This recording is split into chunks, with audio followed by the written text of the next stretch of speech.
अहिलेको सरकारले त राष्ट्रियतामा पनि संवेदनशील छैन, जनतन्त्रमा पनि छैन, जनजीविका पनि छैन। कम्युनिस्टहरूले देशमा एक हिसाबको परिवर्तन ल्याए, त्यही परिवर्तनमा ब्याज खानेहरू पनि कम्युनिस्टहरूभित्र देखियो भने त्यो त देखे होइन। उनीहरू फेरि कम्युनिस्ट आन्दोलनमा 4 जनाले त राम्रो सकारात्मक प्रयास गरे। राज्यको जनशक्ति, राज्यले चाहिँ यो राष्ट्रको निम्ति चाहिने शक्ति बनाइयो भने चाहिँ डाक्टर, इन्जिनियर लगायत अरू हुन्छ नि सबै त्यस्ता मान्छेहरूलाई अथवा राज्यको जनप्रतिनिधिहरूले एउटा न्यूनतम प्रश्न भने आचरणमा पनि प्रधानमन्त्री बसेको देख्नुहुन्छ। यो सरकारको खारेजी र स्वाधीन संयुक्त सरकारको चाहिँ स्थापनाको माग अहिले हाम्रो त्यो चाहिँ हाम्रो पार्टीको चाहिँ माग त्यो हो। दाइ स्वागत छ। धन्यवाद विकासजी।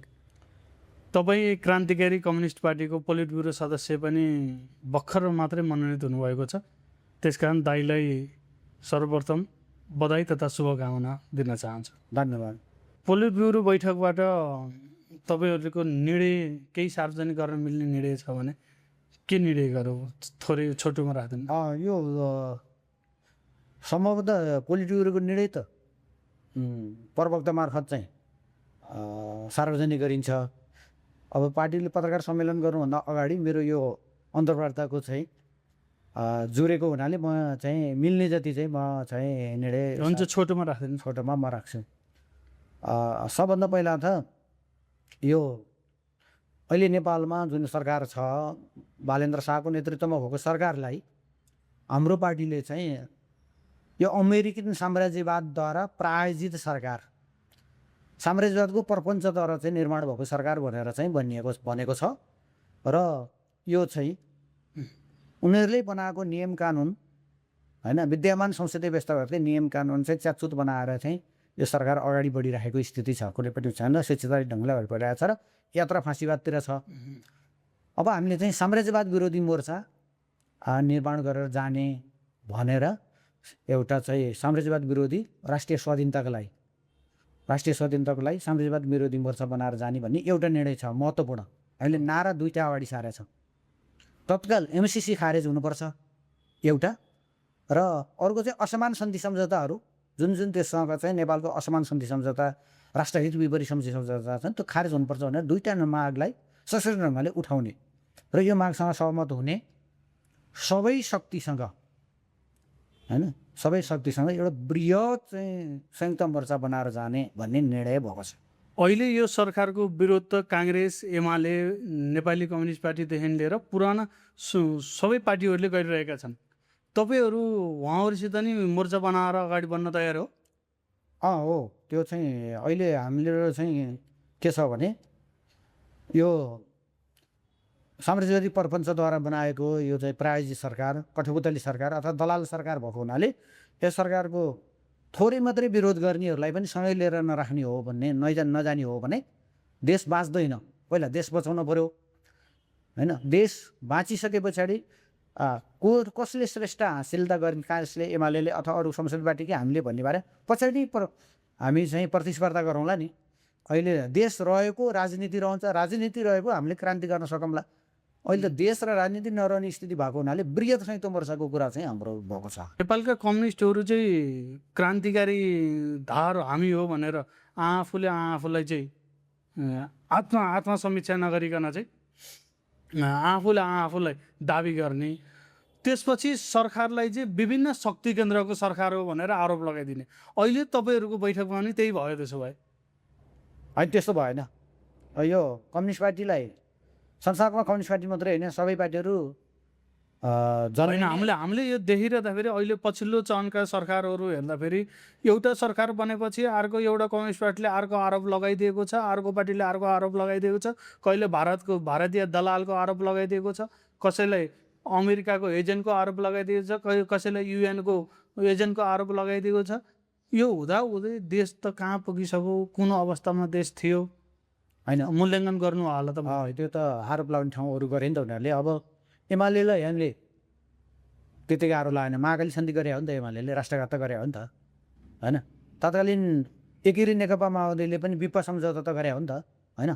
त्यहाँदेखि त्यो चाहिँ तथ्यको आधारमा उनीहरू यस्तो विदेशीको प्रपञ्चमा चलेका पार्टीहरू त होइनन् होइन। पहिला क्रान्तिकारी नै थिए, कुनै जग्गामा क्रान्तिकारी काम गरे पनि थिए र एउटा चरणमा गएर आफ्नो विचार छोडेर आत्मसमर्पण गरे क्या। राष्ट्रिय आत्मसमर्पणवादी सोच भयो कति बेला, त्यो बेला हामीले विरोध गरे हो। ओलीले व्यापार तथा पारमाणु सन्धि गरे नि त, यो तेस्रो मतलब मुलुक सम्झाउन चीनसँग चाहिँ एउटा ठुलो चाहिँ गरे, त्यसो हामीले सम्मानै गऱ्यौँ होइन।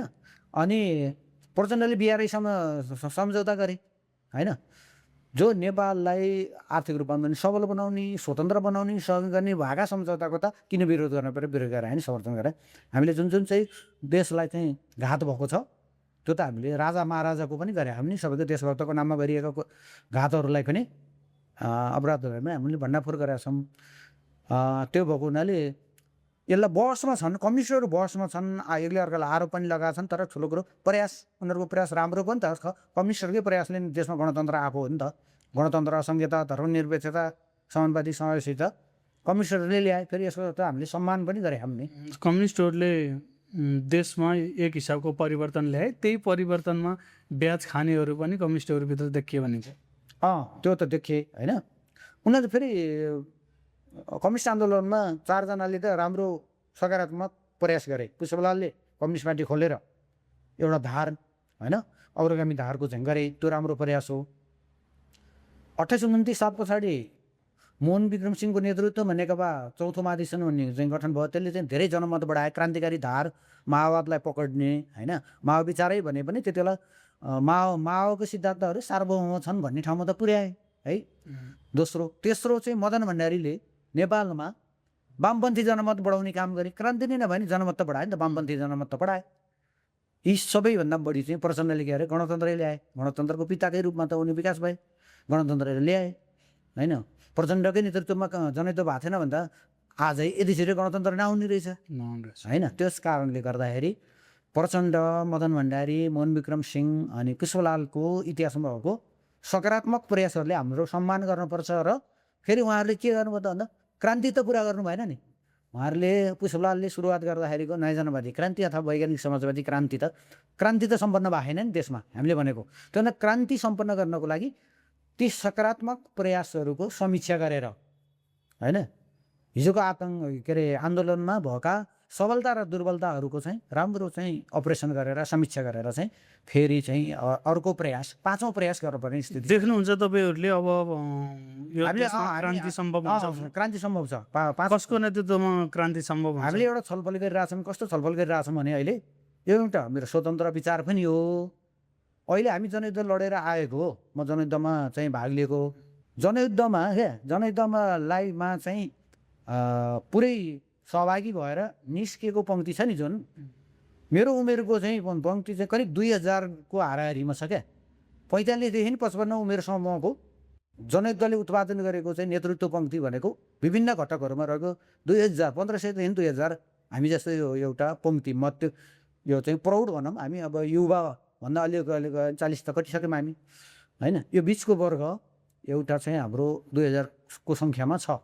एमालेमा पनि क्रान्तिकारी पङ्क्ति छ, त्यहाँ अरू पार्टीहरूमा छ। त्यो हुँदाखेरि एउटा राम्रै 8-10 हजारको सङ्ख्यामा हाम्रो टिममा चाहिँ एउटा चाहिँ यो चाहिँ छ है। यो अगाडिका चाहिँ जो चाहिँ हाम्रा अग्रजहरूले यहाँसम्म ल्याए नि, उहाँहरूको ठिक ढङ्गले चाहिँ समीक्षा गर्ने बित्तिकै हाम्रै पङ्क्तिबाट होइन, यही पङ्क्ति चाहिँबाट चाहिँ नेतृत्व फेरि निस्केर अर्को प्रयास हुने सम्भावना छ। अहिले पनि तपाईँले देख्नुभयो नेपाली कम्युनिस्ट पार्टीको 8 लाख भोट त अहिले नि छ नि, थोरै होइन नि। 8 लाख भने नेकपा एमालेको 14 लाख छ नि, थोरै होइन नि। 8, 14, 22 त्योभन्दा बाहेक पनि 2-3 लाख भोट त होला होइन। 25 लाख जति मतदाता त छन् होइन, त्यो त झरेकै त। अनि अरू पनि गर्दाखेरि नेपालमा 61% भन्दा बढी कम्युनिस्टहरू थिए। अहिले 25 लाख भन्दै हुनुहुन्छ तपाईँहरू। 61% भन्नुभएको होइन, 61%बाट अहिले 25%मा झरे होला है। यो त जहिले पनि के हुन्छ नि, हरेक वस्तुको विकास होइन, विकास र विनाश हुन्छ नि, कहिले माथि पुग्छ कहिले उठ्छ। तर विकासजीलाई अचम्म लाग्ला।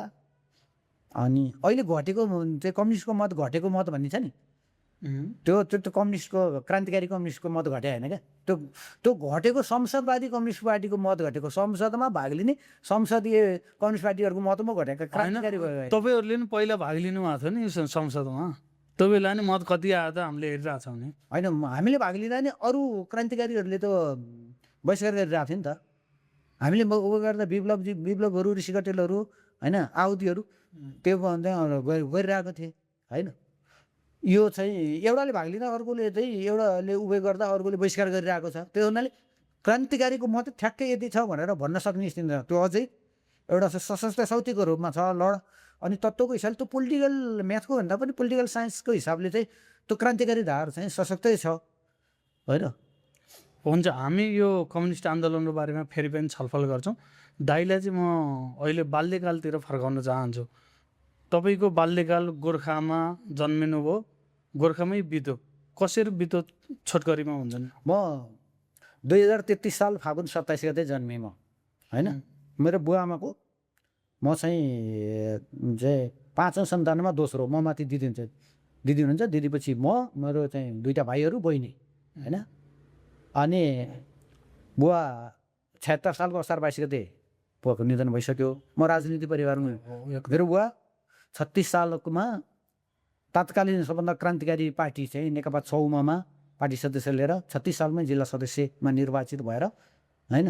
बुवा प्राविधिक हो, बुवाले चाहिँ इन्जिनियर, सब इन्जिनियर पढेर बिचैमा चाहिँ त्यसो जागिर छोडेर आन्दोलनमा 36 साल लाग्नु पऱ्यो। अब म चाहिँ एउटा आन्दोलन परिवारमा जन्मेँ। मैले अलिकति बुझ्दै गर्दा जान्दै गर्दाखेरि चाहिँ मैले अलिअलि 10-12 वर्षको उमेर हुँदा त्यति बेला राजनीति बारेमा अलिअलि थाहा हुने बेलामा बहुदल आएको थियो र एकदम रमाइलो तरिकाले राजनीति त्यति बेला राम्रो माहौल थियो होइन। अनि 7 कक्षामा पढ्दा अखिलको सदस्यता लिएँ मैले, बहुदल भर्खर आएको थियो। एकदम रमाइलो तरिकाले कुनै उयो तरिकाले एउटा चाहिँ घरमा राम्रो वातावरणका साथ राजनीतिमा लाग्ने वातावरण भयो। तपाईँहरूले एसएलसी गाउँबाटै दिनुभयो? उहाँ गाउँमै 5-7 मिनटको दूरीमा मावि छ, ज्ञानज्योति मावि, त्यही माविमा भर्ना भएँ मैले। 10 वर्षमा त्यही माविबाट दोस्रो डिभिजन ल्याएर एसएलसीमा सेकेन्ड डिभिजन ल्याएर म एसएलसी पास गरेँ त्यहाँ। त्यसपछि म शिक्षा क्याम्पस गोर्खामा भर्ना भएँ। अनि मैले म्याथमेटिक्स र पोलिटिकल साइन्स म मेजर विषय लिएर त्यहाँ पढेँ। अनि पढ्दै गर्दाखेरि चाहिँ 2 वर्ष पढ्दै गर्दाखेरि जनयुद्ध सुरुवात भयो। अनि जनयुद्धमा चाहिँ म पूर्णकालीन र डब्लुटी र चाहिँ भूमिगत चाहिँ भइन, तर डे 1 जनयुद्धको डे 1 नै मान्छे खुल्ला काम भूमिगत गरेर राज्य सत्ताले थाहा नपाउने गरेर काम चाहिँ मैले फागुन 1 गतेबाट नै मैले चाहिँ काम गरेँ। त्योभन्दा अगाडि पनि त्यसको तयारीको क्रममा पनि मैले सहभागी भएँ। भूमिगत चाहिँ कति सालबाट? म भूमिगत 55 सालको असोज कार्तिकबाट म चाहिँ भूमिगत भएँ। जनयुद्ध अहिले इतिहास जस्तो बनिसकेको छ तपाईँहरूले लड्नुभएको जनयुद्ध, त्यसलाई कसरी सम्झिनुहुन्छ? अब म 2052 सालको मङ्सिरमा मैले पार्टी सदस्यता लिएँ। पार्टीले मलाई चाहिँ पार्टी सदस्यता दियो। म 47 सालमै अखिलको सदस्यता भइहालेँ होइन। अनि स्कुलको मूल इकाइमा सचिव भएर पनि काम गरेँ, विद्यार्थीको जिल्ला कमिटीसम्म पनि काम गरेँ। 51 सालमा मैले वाइसेलको सदस्यता लिएँ। 51 सालमा जनयुद्धै भएको थिएन। 52 सालमा मैले अब जनयुद्धमा होइन भाग लिएँ। जनयुद्ध त एउटा महान थियो नि, त्यो त जनयुद्ध त चाहिँ यो चाहिँ अभियानको हिसाबले पृथ्वीनारायण शाहले तत्कालीन रूपमा राज्य एकीकरण गर्दा 72 वर्ष त्यो अभियान चल्यो। त्यसले भौगोलिक एकीकरण, त्यसपछिको नेपालमा भएको सबभन्दा ठुलो एउटा चाहिँ युद्ध भने पनि अभियान भने त्यो त एकदम गौरवशाली अभियान हो नि जनयुद्ध त। जनयुद्धले उठाएका चाहिँ त्यो 40वटै मागहरू हेर्नु, अरू मागहरू हेर्नु, सबै जायज छन् होइन। मलाई जनयुद्धमा भाग लिन पाएकोमा चाहिँ असाध्यै गौरवको अनुभूति हुन्छ होइन। मलाई कुनै प्रकारको हिंसा केही छैन। खालि के हो भने एउटा चाहिँ अलिकति समीक्षा गर्नुपर्ने, अलिकति जवाफ दिनुपर्ने कुरा चाहिँ जनयुद्धले बिचमा आएर धक्का खायो। यसले चाहिँ जनयुद्धले चाहिँ यो अन्तिम विजय त हासिल गर्न पाएन। एउटा चरणमा यो गणतन्त्रसम्म आयो, संहितासम्म आयो होइन, धर्मनिरपेक्षतासम्म आयो, समानुपातिक समावेशीसम्म आयो होइन। यो सबै त आयो, स्थानीय निकायबाट स्थानीय तहहरू बने, उपलब्ध धेरै नै छन्। यति हुँदाहुँदै पनि तर त्यो फिनिसिङ भएन क्या, क्रान्ति फिनिसिङ भएन। यसमा अलिकति दुःख त लाग्छ पुरै गर्नमा, तर फेरि चाहिँ अझै गर्न सकिन्छ। अझै हाम्रै पालामा चाहिँ यो जनयुद्धको बाँकी कार्यभार पुरा गर्न सकिन्छ जस्तो लाग्छ। 10 वर्षसम्म तपाईँहरूले एउटा क्रान्ति गर्नुभयो, त्यो क्रान्तिमा नजिकैबाट मृत्युलाई जितेर पनि आउनुभयो, त्यस्ता कुनै घटना छन् सम्झना? छन्। म 10 वर्षमा म आफू भूमिगत भएको त 7 वर्ष हो 55बाट। हजुर। 63सम्मको होइन, 63 मङ्सिरसम्म त शान्ति सम्झौता नौसान चाहिँ म 7 वर्ष हो। 7 वर्षमा म 30-32वटा त त्यस्तो चाहिँ नजिकबाट मृत्युको मुखबाट चाहिँ बचेको छ होइन। म सुरुमै म त 1 महिना पार्टीमा भूमिगत भएको 1 महिनामै गोर्खाको बहुचर्चित चाहिँ 2टा हत्याकाण्डहरू छन् नि, त्यो एउटा थुमी हत्याकाण्ड र केरबारी हत्याकाण्ड। केरबारी हत्याकाण्डमा चाहिँ म थुमीमा म थिइनँ, केरबारीमा चाहिँ भएको सामूहिक हत्याकाण्डमा जहाँ हाम्रो चाहिँ 7जना साथीहरूको चाहिँ शहादत भयो। त्यो 7जना साथीहरूको शहादत हुँदाखेरि चाहिँ त्यो गेम चाहिँ घेराबाट उम्केको योगेन्द्र कुमाल होइन, छमाया थापा मगर सीता, अनि त्यसपछि गएर चाहिँ मङ्गल कुमार श्रेष्ठ सागर, अनि प्रेम थापा हुन्छ। मङ्गल र प्रेम त पनि उहाँहरू पछि फेरि अर्को हट्टामा फेरि शहीद भइसक्नु भयो। अहिले योगेन्द्र कुमाल गोविन्द र सीता छमाया थापा हामी जीवितै छौँ। त्यो बाल बचेको घटना त्यस्तो धेरै छ। त्यो उसको लगतै फेरि 56मा चाहिँ सुरेश सरलेको जहाँ शहादत हो त्यहीँ नजिकै अर्को पटकको घटनामा उहाँको शहादत हुनुभन्दा अगाडि नै त्यही ठाउँमा दगुको त्यही ठाउँमा म त्यहाँ नै अर्को पटक घेराबाट बाल बचेको। मसँग 2जना थियौँ, अर्को साथी घाइते हुनुभयो सुजन गिरी, म चाहिँ घाइते त भएन। यस्ता घटना धेरै छन्, सम्झना लाग्यो धेरै छ। तपाईँ जनयुद्धमा सेनाकै फर्मेसनमा चाहिँ युद्ध लड्न जानुभयो कि जानुभएन? कहिले गएन, एक दिन पनि म चाहिँ जनमुक्ति सेना भएन है मलाई उसको हिसाबले। तर सङ्गठनमा भए पनि राजनैतिक फिल्ड मेरो काम भए पनि फेरि लडाइँका मोर्चाहरूमा त म गएँ। त्यहाँ चाहिँ लडाइँका मोर्चाहरूमा कहिले स्वास्थ्य विभागमा काम गर्ने गरेर, कहिले लजिस्टिक सप्लाई होइन, कहिले त्यहाँको एउटा रिजर्भ फोर्सको रूपमा त्यो युद्धमा लड्ने टिमलाई व्यवस्थापन गर्ने, लड्ने टिमलाई सहयोग गर्ने टिमले फेरि धेरै युद्ध मोर्चाहरूमा अर्को खालको भूमिका होइन, सहयोगीको भूमिका, बन्दुकको पनि होइन कि त्यो चाहिँ फायरिङ गर्ने टिममा होइन, अरू चाहिँ व्यवस्थापकीय भूमिका लिएर चाहिँ म ती टिम लडाइँका मोर्चाहरूमा सहयोगी भएँ। जनयुद्धमा धेरै मानवीय क्षति पनि भयो, धेरै साथीहरू घाइते हुनुहुन्छ, अपाङ्ग हुनुहुन्छ, धेरै साथीहरू बेपत्ता पनि हुनुहुन्छ तपाईँहरूको। अहिले बेपत्ता परिवारलाई सित भेट हुन्छ तपाईँहरूको, अथवा तपाईँहरूको पार्टीमा यसको विषयमा छलफल हुन्छ कि हुँदैन? हुन्छ, बेपत्ता होइन किन नहुनु र। अब यो चाहिँ शहीद परिवारजनसँग, बेपत्ता परिवारजनसँग, युद्धका चाहिँ अपाङ्ग घाइते साथीहरू सबैसँग चाहिँ मेरो त नियमित भेटघाट हुन्छ। त्यो हुनाले उहाँहरूको सपना होइन, शहीदहरू त एकदम स्वप्नद्रष्टा थियो नि, उनीहरूको सपना त धेरै टाढा थियो नि, बेपत्ता योद्धाहरूको त सपना त धेरै टाढा थियो नि। अझै पनि मलाई त के लाग्छ भने नेपालमा नभए भने साम्राज्यवाद आइसकेको नेपालमा होइन, नेपालको प्रतिक्रियावादीहरूले साम्राज्यवादीहरूलाई चाहिँ यो चाहिँ कतिपय हाम्रा योद्धाहरूलाई बुझाएर यो क्रान्तिकारीहरू चाहिँ कहिलेसम्म गल्दैन त, कति वर्ष 20, 30, 40 वर्षसम्मको यतानाले पनि नगल्ने रहेछ कि कति वर्षसम्म गल्दैन यो क्रान्तिकारीहरू भनेर कुनै प्रयोगशालामा गलाउनलाई जीवितै रूपमा राखिरहेछ कि भन्ने शङ्का पनि हुन्छ मलाई त। कतिपय राजेन्द्र ढकालहरू जस्ता मान्छे, राजेन्द्र ढकालहरू त उहाँहरू त गल्ने मान्छे होइन नि, पूर्ण पौडेलहरू त गल्ने मान्छे होइन नि।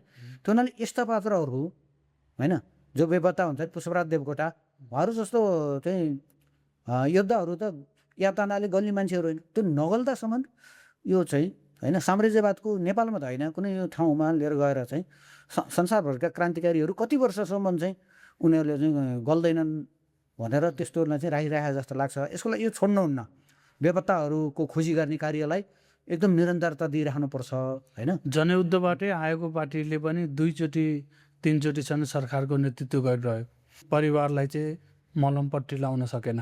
त्यो त्यो त्यो त्यो त्यो उसको चाहिँ मूल नेतृत्वको कमजोरी हो त्यो, खास गरिकन प्रचण्ड र बाबुरामको कमजोरी हो। उनीहरू त जनयुद्धको चाहिँ शीर्ष नेतामै थिए, प्रधानमन्त्री नै भए, अरूलाई दोष लाउँथ्यौँ। उहाँहरूले त्यो जसरी नै गर्नुपर्थ्यो क्या। मेरो बुझाइमा त पुष्पकमल दाहाल प्रचण्ड र बाबुराम भट्टराईको प्रधानमन्त्री हुँदासम्म पनि यसको चाहिँ फर्सेट गर्न नसक्छ। जनमुक्ति सेनाका कमान्डर पनि उपराष्ट्रपति हुनुभयो, होइन उपराष्ट्रपति त संवैधानिक हो, केही त्यहाँ होला होइन, जे भए पनि उहाँले त त्यहाँ संयन्त्र परिचालन गर्न सक्नुहुन्थ्यो। उहाँले नैतिक दबाब, पक्कै पनि नैतिक दबाब नेपाल सरकारलाई नैतिक दबाब दिन सक्नुहुन्थ्यो होला जस्तो लाग्छ, आफैले कार्यान्वयन गर्न नसक्ने। प्रचण्ड र बाबुराम त उनीहरू नचाहेर, उनीहरूको इच्छा नभएर हो जस्तो लाग्छ। चाहेको भए किन इच्छा जागेन होला जस्तो लाग्छ तपाईँलाई? अब आफ्ना सहयोद्धा साथीहरू नै अहिले बेपत्ता भइरहनु भएको छ। अँ, त्यो हुँदा त इच्छा त हुनुपर्ने हो। इच्छा चाहिँ किन जागेन होला, अथवा भित्री कारणहरू त्यस्ता केही हुनसक्छ, राष्ट्रिय अन्तर्राष्ट्रिय कारणहरू?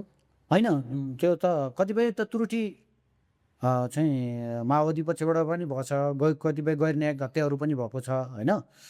यो छलफल चाहिँ दुवै पक्षले, राज्य पक्षले गरेको ज्यादती र विद्रोही पक्षले गरेको ज्यादतीको बारेमा चाहिँ जसले जसले कमजोरी गरेको छ त्यो चाहिँ युद्धका नियम जेनेभा कन्भेन्सनभन्दा बाहिर भएका घटनाहरूको बारेमा जतिसुकै माथिल्लो स्तरको नेता भयो भने एक दिन भयो भने जेल बस्ने भन्ने छ नि त समाज। त्यो हुनाले जेल बस्ने कुराहरू, त्यसमा गर्ने दुःख कष्ट चाहिँ फेरि पनि दुःख कष्ट उठाउने कुरा हो। उहाँहरू डराएको, उहाँहरूको चाहिँ त्यो अनिच्छा भएको कारणले गर्दाखेरि, क्रान्तिकारीपन मरेको कारणले, क्रान्तिकारी धारा, क्रान्तिकारी साहस अथवा क्रान्तिकारीपन मरेको कारणले गर्दाखेरि चाहिँ अब यति नै हो, यहाँभन्दा अब सकिन्न भनेर त्यो थाकेको गलेको कारणहरूले यो त्यो गर्नुभयो जस्तो लाग्छ मलाई। उहाँहरूको लागि चाहिँ अब समाजवादै आयो जस्तो भयो क्या। उहाँको घर छ, गाडी छ, घोडा छ, के छ, दुनियाँभर छ। उहाँहरूले चाहिँ आफूलाई चाहिँ समाजवादै आएको होइन ठान्नु भएको कारणले गर्दाखेरि चाहिँ उहाँहरूले यो चाहिँ नेग्लिजेन्सी गरेकै हो। अहिलेको पुस्तामा जनयुद्ध भनेको चलचित्रको रिल जस्तो बनेको छ। यसको संरक्षणको लागि भोलिसम्म पनि जनयुद्धको बारेमा चाहिँ विभिन्न रिसर्चको लागि सरकारले के गरिदियो हुन्थ्यो जस्तो लाग्छ? होइन, अहिलेको पुस्ताले त्यसो भन्न पाउँदैन। जुनसुकै पुस्ताले पनि इतिहासको सम्मान गर्नुपर्छ होइन। हामीले त गरिरहेछौँ नि। हामीले चाहिँ 1997 सालका 4 शहीदहरूप्रति त हामीले सधैँ सम्मान गर्छौँ। भीमदत्त पन्तहरू आदि त्यही मात्रै होइन, हामी त लखन थापाप्रति नि सम्मान गर्छौँ नि त। किनभने अहिलेको पुस्ताले पनि इतिहासको यो प्रति चाहिँ रिल जस्तो घुमाउनु भएन क्या। उहाँहरूले सम्मान गर्नु पऱ्यो। त्यो भने अबको पुस्ता अग्रगामी तपाईँले भनेको कुरो ठिक हो, तर संविधानमै जनयुद्धको नामकरण नलेखिकन सशस्त्र विद्रोह भनेर लेखिएको छ भने अहिलेको त्यो संविधान जनयुद्ध मान्छ भन्ने चाहिँ आधार के हुन सक्छ? होइन, अहिलेको संविधान त गतिशील चाहिँ एउटा चाहिँ नियम कानुन हो नि त। यो त त्यो भएको हुनाले यो कुरान जस्तो, बाइबल जस्तो, कुनै धर्म शास्त्र जस्तो कमाएर फुलिस्ट पनि थप्न घटाउन नमिल्ने होइन। संविधानलाई खारेज गर्न सकिन्छ, संविधानलाई संशोधन गर्न सकिन्छ। संविधान संशोधन भोलि कम्युनिस्टको शासन आयो भने त तपाईँले भने जस्तो होला होइन। अब त्यो त निरन्तर हामीले त अहिले नि दबाब देखाउने संविधानमा होइन। संविधानलाई जनयुद्धलाई चाहिँ हिंसा दिवस भन्ने अधिकार कसैलाई पनि छैन होइन। यत्रो परिवर्तन जनताले ल्याएको परिवर्तनको चाहिँ उनीहरू नै प्रधानमन्त्री, राष्ट्रपति, उपराष्ट्रपति, प्रधानमन्त्री सबै हुने, फेरि त्यसैलाई चाहिँ हिंसा दिवस भन्ने होइन। जसको अपमान गर्ने त्यसो त हिसाब गरिन्छ। नेपाली जनता त्यसो हिसाबले गर्छ। त्यो जसले चाहिँ अपमान गरे होइन जनयुद्धप्रति, संविधानमा राख्न नदिएर होस् अथवा जनयुद्ध दिवस मनाउन नदिएर होस्, विभिन्न तरिकाले जुन प्रकारको चाहिँ अपमान गरे नि त्यसलाई स्वरूप त जनताले सिकाउँछ। नेपाली जनताले एक दिन त्यसको त हिसाब किताब त लिइन्छ गरी। नेपाली जनता नै वाक्क बनिसक्यो क्या नेपालका कम्युनिस्टहरूसित? होइन, त्यो त हुन्छ। त्यो चाहिँ त्यो के अरे तपाईँले हेर्नु 7 सालमा क्रान्ति भयो होइन। फेरि चाहिँ 17 सालमा त्यो उल्ट्यायो, राजाले उल्ट्यायो। बिपी कोइरालालाई त्यो प्रधानमन्त्रीको उच्चबाट गिरफ्तार गरे हो नि त। 2/3 काङ्ग्रेसले त पञ्चायतमा आत्मसमर्पण गरे हो नि त। काङ्ग्रेस सिद्धिएको घोषणा गरे हो नि त महेन्द्रले। काङ्ग्रेस सिद्धियो, जनतामा काङ्ग्रेस छैन भनेर अब बिपी कोइरालाले केही नि गर्न सक्दैन भनेर 24 सालमा महेन्द्रले बिपीलाई जेलमुक्त गरे हो नि।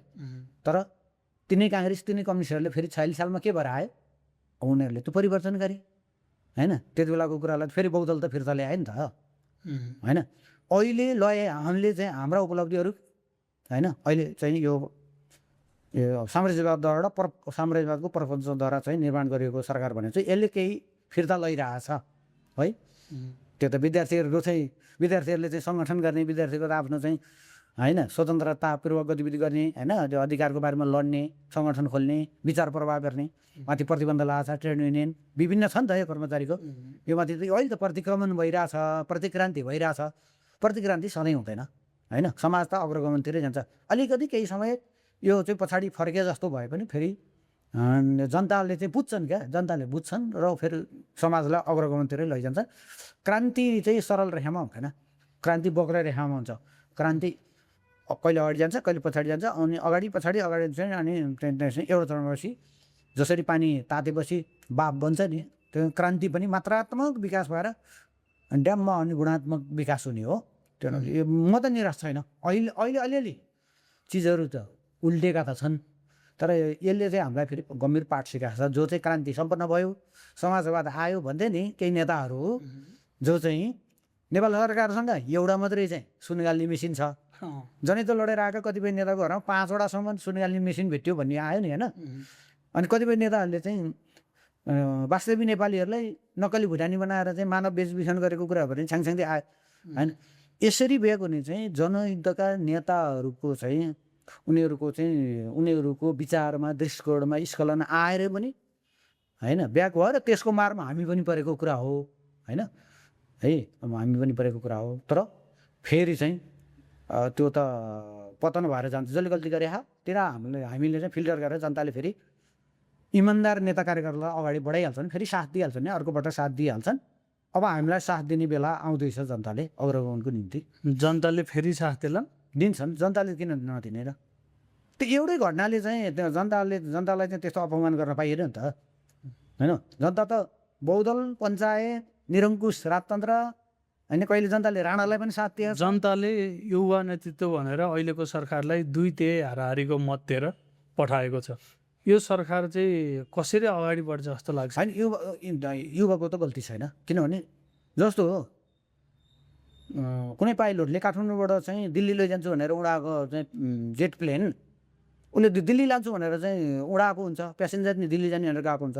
तर दिल्ली ओर्लिने बेला त्यहाँ चाहिँ अब त्यो चाहिँ अपहरणकारीहरू पनि कुनै तरिकाले भित्र पसेर जहाँ चाहिँ अपहरण गरेर कामदार पुर्याउँछन् भने त्यो पाइलट र जनताको दोष त होइन नि त। जेन्जी विद्रोह सही तरिकाले चाहिँ उठान भएको थियो, होइन? मुद्दा त उनीहरूको सही थियो नि त। त्यो चाहिँ यो नेपो बिजहरूको दादागिरी चाहिँ अन्त हुनु पऱ्यो। सामाजिक सञ्जालमाथि लागेको चाहिँ प्रतिबन्ध, मुख्यतः सामाजिक सञ्जालमाथि लागेको प्रतिबन्ध खुल्ला हुनु पऱ्यो। नेपो किड्सहरूलाई चाहिँ नियन्त्रण गर्नु पऱ्यो, अनि सुशासन हुनु पऱ्यो। भ्रष्टाचार राम्रो छ नि त, त्यसको लागि चाहिँ त, होइन, युवाहरू चाहिँ आन्दोलनमा गए, होइन? तर अन्तिममा चाहिँ के भने नेपाली सेनाको मिलोमतोमा एउटा प्रपञ्चद्वारा चाहिँ एउटा चाहिँ दलाल तत्त्वले चाहिँ के गर्यो त भन्दा त्यो आन्दोलन हाइजेक गर्यो र जनतालाई भ्रम दियो कि हामी युवा नेतृत्व ल्याउँछौँ, हामी भ्रष्टाचार नियन्त्रण गर्छौँ, सुशासन गर्छौँ, पुराना दलहरूको चाहिँ सम्पत्ति छानबिन गर्छौँ, होइन? सब गरेर चाहिँ हामीले राज्यको कति पुँजी छ, राज्यको पुँजी कति लुटपाट भएको छ, हामी सब ल्याउँछौँ भनेर चाहिँ जनतालाई चाहिँ ठगी र कृत्य गर्यो नि त। भोट माग्ने बेला पुरै तब आउँदा, होइन? गोर्खामा लेखनाथ नेउपाने दाईहरू जस्ता चाहिँ सरल इमान्दार मान्छेहरू चाहिँ कुरा नबिग्ने, होइन? कहिल्यै नाम नसुनेको, सिद्धान्त छैन, विचार छैन, केही छैन, होइन? त्यहाँका मान्छेले के गरे त भन्दा उनीहरूले त त्यहाँको मान्छे उम्मेदवारै चिनेन क्या गोर्खामा पनि। उनीहरूले के गरे, उनीहरूले चाहिँ उसलाई चाहिँ बालेनलाई भोट हालेका, 35 वर्षको छ, अनि त्यसै इन्जिनियर हो, 35 वर्षको छ, ऊ छ, युवा छ। त्यहाँको उम्मेदवार को हो भन्दा लेखनाथलाई भोट हाले पनि जिते पनि प्रधानमन्त्री हुन्न। लेखनाथले चाहिँ प्रधानमन्त्री बनाउने प्रचण्ड हो। लेखनाथलाई जिताएर प्रचण्डलाई प्रधानमन्त्री बनाउनु भन्दा बरु नचिनेको उम्मेदवारलाई जिताएर बालेनलाई प्रधानमन्त्री भन्ने चाहिँ आयो नि त गोर्खामा पनि। त्यसै भए यो स्थिति भएको हुनाले अलिकति चाहिँ हिजो नेतृत्वहरूले गरेका गल्ती कमजोरीका कारणले गर्दाखेरि इमान्दार के, होइन, मान्छेहरू पनि के भयो त भन्दा अलिकति चाहिँ त्यो अवस्थामा भयो, होइन?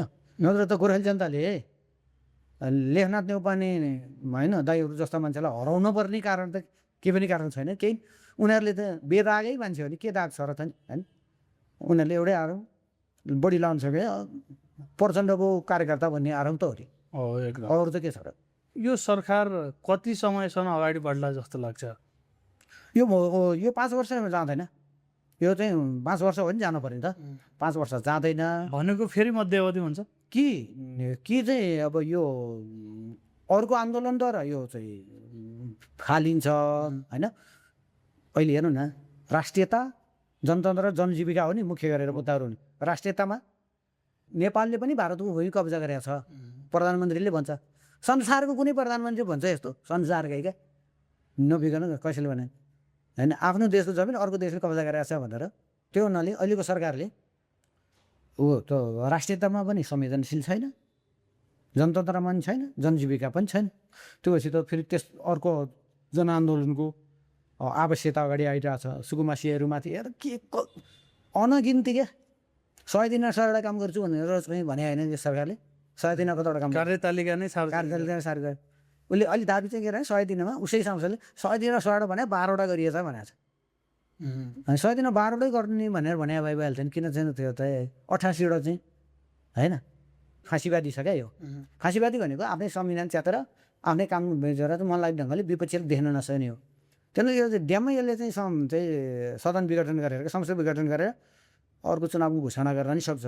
यसको कुनै सुर तालमा छैन नि, कुनै होसमा छैन क्या अहिलेको प्रधानमन्त्री, नेपालको प्रधानमन्त्री होसमा नभए यसले भनेको नेपालका अहिलेका प्रधानमन्त्री पनि केपी शर्मा ओलीको लाइनमा जाने भए। त्यो होइन, केपी शर्मा त राजनीति, केपी शर्मा ओली भन्दा पनि बढी केपी शर्मा ओलीले पनि एकचोटि संसद विघटन गरेर चुनाव घोषणा गरेका थिए नि। त्योभन्दा नि मूर्ख क्या। कुनै मूर्ख कस्तो हुन्छ अरे भने मुरु ल्याएर आएर भनेर अर्कोलाई सोध्छ अरे क्या, होइन यो मैले मुरु ल्याएँ, यो मुरुले मेरो चाहिँ मैले तर टाउका हान्छु कि घुँडा हान्छु भन् त भनेर सोध्छ अरे कि। अब टाउका भनौँ खुट्टा हान्छ, घुँडा भनौँ टाउका हान्छ नि, यसले कहाँ हान्छ नै थाहा छैन क्या, सही ठाउँमा त हान्दैन। भने त्यो केपी ओली भन्दा पनि गलत संसद विघटन गर्छ कि अथवा चाहिँ अब यो चाहिँ सेनालाई कु गर्न ल्याएर हामीले सकेनौँ तिमीहरू आऊ 6 महिना चाहिँ सैनिक शासन लागू गर भन्छ कि, किनभने सेनाले ल्याएको भन्छन् सबैले, यसलाई सेनाले बनाएको हुन्छ। यो स्थिति डरलाग्दो त। अथवा यसले के गर्छ भने युवाहरूले चाहिँ अब सस्तोमा मोटरसाइकल पाउँछ, ल्यापटप पाउँछ, यो चाहिँ सब मर्च अथवा चाहिँ मर्च भयो इन्डियामा भनेर म मुख्यमन्त्री ठिक, प्रधानमन्त्री हुन भन्दा चाहिँ एउटा प्रान्तको चाहिँ मुख्यमन्त्री हुन ठिक रहेछ भनेर यो चाहिँ लेन्डु दोर्जीको तरिकाले चाहिँ पुरै राष्ट्रघात गरेर आफूलाई चाहिँ अब भारतको एउटा 30औं प्रान्तको मुख्यमन्त्री बन्न नि सक्छ। के गर्छ भने थाहा छैन क्या, यो एकदम सुरुमा अहिले सामाजिक सञ्जालतिर हेर्ने हो भने बालेन सरकारले उद्योग धन्दा पनि चलाउन सुरु गर्नुभयो। कामको स्पिड हेर्दाखेरि अरू सरकारको पालामा भन्दा बालेन सरकारको पालामा नै राम्रो भइरहेछ भनेर जनताले खुसियाली मनाइरहेछ।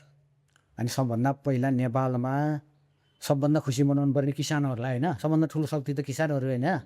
यो बेला चाहिँ किसानहरूले मोल पाएको छन्, बिउ पुगेको छ, ऊ गरेको छ। पहिला उद्योग कसरी चल्छ, किसानहरूले उत्पादन गर्यो भने पो र पहिला कच्चा पदार्थ उत्पादन भयो भने अनि बल्ल चाहिँ उद्योग धन्दाहरू चल्ने हो होइन। नेपालमा त मजदुरभन्दा बढी त किसान बढी हो नि, किसान मजदुर चाहिँ बढी हो नि कृषि क्षेत्र। त्यहाँदेखि पहिला कृषि क्षेत्रमा चाहिँ होइन यो त वैज्ञानिक कृषि हुनु पऱ्यो, त्यो सामन्तीसँग गर्नु पऱ्यो। त्यसै दोस्रो चरणमा औद्योगिकरण हो होइन, त्यसपछि राष्ट्रिय पुँजीको विकास रोजगार होइन गर्ने कुरा हो। यसले त्यो छैन क्या। त्यो एउटा प्रोपेगेन्डाको हिसाबले चाहिँ यो के भन्छ, यो चाहिँ म्यानुपुलेट भन्छ नि, अहिले विभिन्न तरिका म्यानुपुलेटको लागि मात्रै गरे हो, तर आउटपुट हिसाबले नतिजा आउने हिसाबले गरेका छैनन्। के भनेको थियो भने त विदेश जानै पर्दैन, विदेश गएका युवाहरूलाई पनि हामी देशमै रोजगार सबैले फिर्ता ल्याउँछौँ। 4 महिनामा त सबै कुरो समय आउँछ नि भने सबै के भनेको कुरा के पुरा गरे भने त्यो त व्यवहार नतिजा परिणाम हेर्ने हो नि त। रिजल्टमा त रिजल्ट दिनु परेन, रिजल्ट त केही पनि छैन नि त। तर हामी यस्तो पट्याउनु हुन्न, यिनीहरूसँग मिडिया छ, त्यो हुनाले मिडियामै के भन्छ 100 पटक एउटै कुरो झुटो कुरोलाई नि 100 पटक भने गरेपछि मान्छेलाई सत्य जस्तो लाग्छ अरे क्या। त्यस्तो भएको मात्रै हो, केही पनि भएको होइन क्या। देश ओह्रालै लाग्छ, देशमा चाहिँ यसले होइन यो के पर व्यक्ति चाहिँ होइन प्रत्येक व्यक्तिको चाहिँ ऋण भार बढेकै छ, राष्ट्रको ऋण बढेकै छ होइन, दुर्घटनाहरू बढेकै छ होइन। मान्छेहरूले चाहिँ अब जनताले चाहिँ सुरक्षा र सुविधाको लागि चाहिँ गर्छ नि त। अहिले पनि गाउँमा मान्छेहरू छैनन् नि, गाउँमा अझै मान्छेहरू फर्किन तयार हुन्, त्यहाँ सुरक्षा नि छैन, सुविधा नि छैन होइन, उसमा छैन। यी विविध कारणले गर्दाखेरि यो सरकार अग्रगमनतिर छैन क्या। एकचोटि जनताहरू एकहोरो भएर अल्गोरिदमका कारणले गर्दा विभिन्न कारणले गर्दा एकहोरो भएर भोट हाले, त्यो एकहोरो भएर भोट हालेपछि चाहिँ उनीहरूको चाहिँ अब त्यो सुर अब भन्न अलिकति गाह्रो भएको छ क्या। अहिले ग्यास नपाउने कतिपय घन्टीलाई भोट हाल्ने मान्छेले के भन्छन् होइन, घन्टीलाई भोट हालिहाल्यो होइन, राष्ट्रपाललाई पछ्यौँ लगाइहाल्नु पर्छ है। बरु 12-15 दिन चाहिँ पाउरोटी किनेर खाइन्छ, ग्यास सिद्धियो भनेर हल्ला गरिँदैन भने नि होइन। कति धर्म सङ्कट कति नैतिक सङ्कट पारे खान् तिनीहरूले मान्छेलाई, यस्तो तर 12-15 दिन पो विरोध गर्दैन, 16 दिनबाट त त्यो पनि विरोध गर्न थालिहाल्छ नि। जब उसलाई 16औँ दिनको दिनबाट थप सङ्कट परेपछि त त्यो फेरि मान्छे नै हो होइन। अहिले सरकारले काम गर्न नसकेको पनि पुराना राजनीतिक दलहरूको चाहिँ राष्ट्रिय सभामा प्रदेशमा स्थानीयमा सरकार छ, केन्द्रले मात्रै हस्तक्षेप गरेर सकेन भन्ने पनि बुझाइ छ। कसरी हेर्नु त्यो विषयलाई चाहिँ होइन। पहिलो कुरो चाहिँ के हो भने 35 वर्षमा केही पनि भएन भन्ने पनि होइन क्या। 35 वर्षमा हेर्नु भने त्यो अधिकारको हिसाबले जनताले चाहिँ किसानहरूले पाउनुपर्ने जमिन पाएन, मजदुर र किसानहरूको हामीले भने त बढी हो नि, बढीको हिसाबले त्यसको नेतृत्वमा पुगेनन् भन्ने कुरा हो होइन। अरू भौतिक पूर्वाधारहरूको विकासको यताउताको कुराहरू, धेरै कुराहरू चाहिँ होइन, रोजगारीको कुराहरू यो बिचमा त्यस्तो पनि होइन है। 35 वर्ष के पनि नभएको भन्ने होइन, हाम्रो देशको आवश्यकता अनुसार भएन भन्ने कुरा हो होइन। त्यही भएर यति पनि 35 वर्षमा गरेकामा जति पनि यिनीहरूले गरिरहेछन् क्या, 35 वर्ष काम गरेका राजनीतिक दलहरूमा त एउटा राजनीतिक चरित्र छ। भर्खर 4 महिना भएको छ सरकार गठन भएको, अहिले विरोध गरिहाल्नु पर्ने आवश्यक काम त्यो विरोध नगर्नु होइन, विरोध गर्नको लागि त उनीहरूले सही गर्नु पर्ने, गलत गर्न त भएन, 4 महिनामा पनि गलत गर्न त भएन नि त। जस्तो जनताको जनधनको सुरक्षाको कुरा जुन छ नि, त्यो गर्नको लागि त नयाँ बनाउनु पर्ने कुरा त छैन नि। नेपाली सेना अलरेडी छ, प्रहरी छ होइन, सबै खालको छ। भएको जनशक्तिलाई ठिक ढङ्गले गर्न सकेन भने त शान्ति त कायम राख्न सकिन्छ नि त। सरकारले आफू चाहिँ के गर्छ, शान्ति भन्न लागिरहेछ नि त। तराईमा हेर्नुभयो होइन, तराईमा के भन्नुभयो, त्यो चाहिँ के हो त, हिन्दू सम्राट सेना कि के भन्ने सेना जसले चाहिँ 12-13 बुँदी सम्झौता गरेर गिरिरहेको छ, त्यो त घन्टीपाटीकै मान्छे रहेछ त, घन्टीपाटीकै नेता रहेछ त त्यो त होइन। त्यो अभियानमै हिँडेको मान्छे रहेछ त। आगो त निभो नि त तराईको आगो तर चाहिँ थाहा पाउँछन् भन्ने भइसक्यो। यताबाट गयो भने चाहिँ भ्रम पार्न सकिँदो रहेछ, अनि अब जनता टाठा भयो भन्ने हिसाबले चाहिँ त्यो सतर्कता छिटो चाहिँ त्यसले कन्ट्रोल गर्नतिर लाग्यो।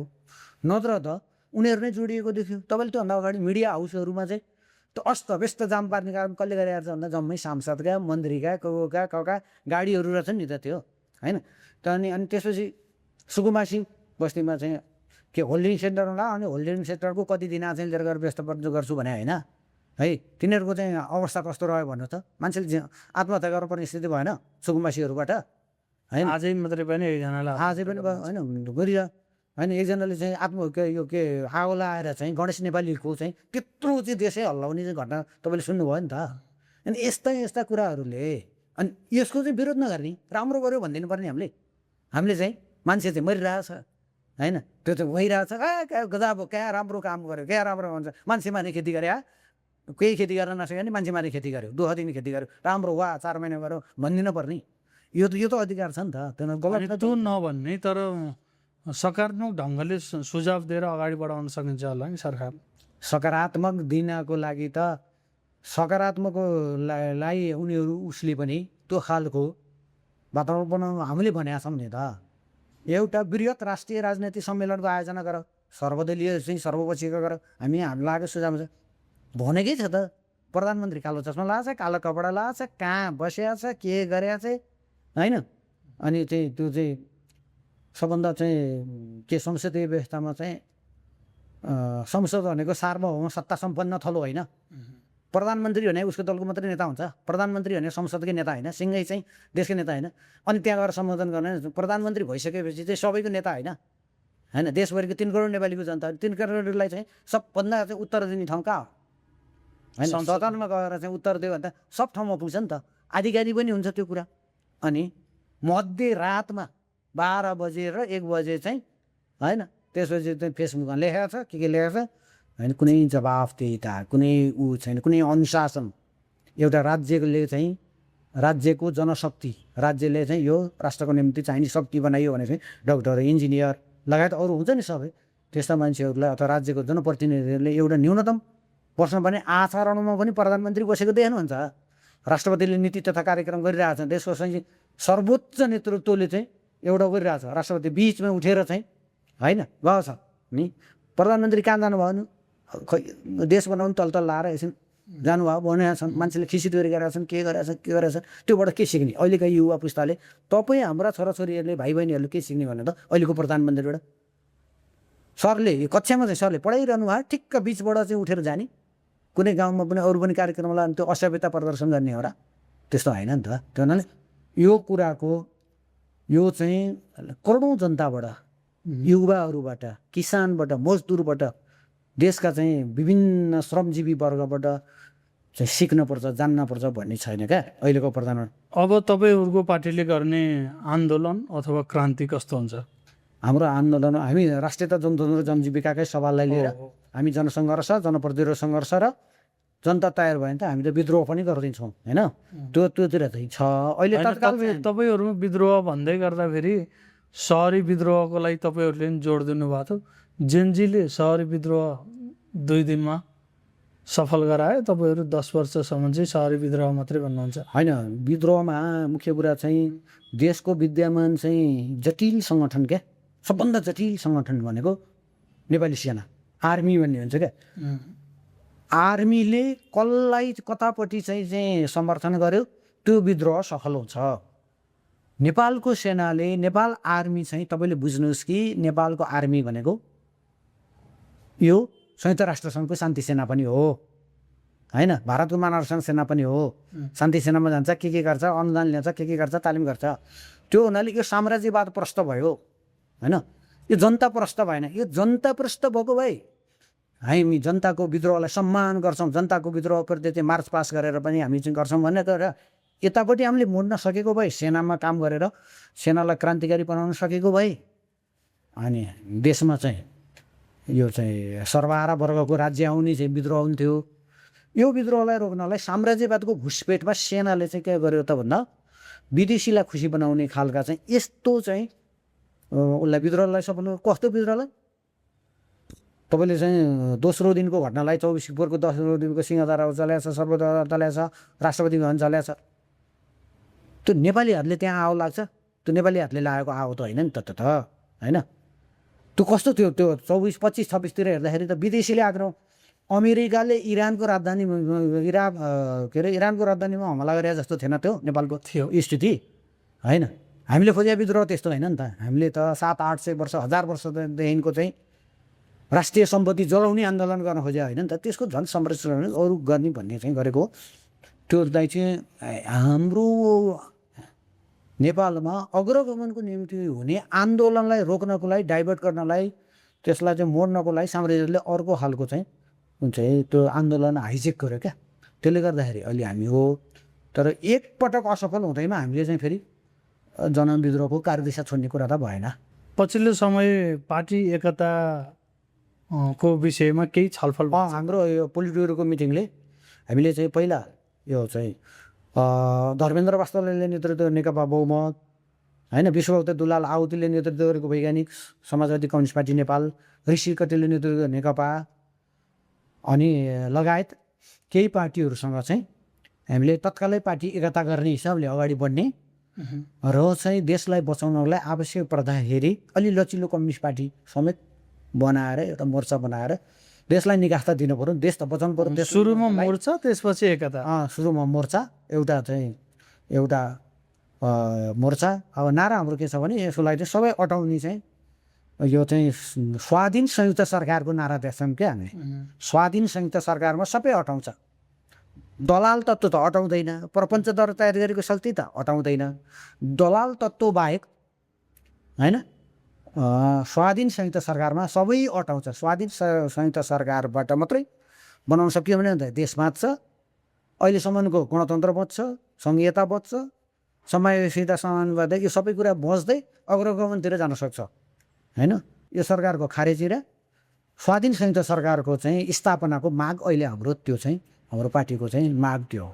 हुन्छ, हामी अन्तिममा पनि आएका छौँ। अन्तिममा मैले सोध्न छुट्याएका र तपाईँले भन्न होइन, तपाईँ सबै कुराहरू चाहिँ सोधिदिनु भयो। धेरै कुरा गरौँ, मैले सोचेभन्दा पनि धेरै चाहिँ मैले विषय राखेर तपाईँले हाम्रो पार्टीको र मेरो विचार चाहिँ होइन चाहिँ यो चाहिँ के अरे सार्वजनिक गर्ने होइन, यसलाई चाहिँ प्रकट गर्ने चाहिँ जुन प्रकारको मौका दिनुभयो विकासजी, तपाईँलाई चाहिँ धेरै धेरै धन्यवाद।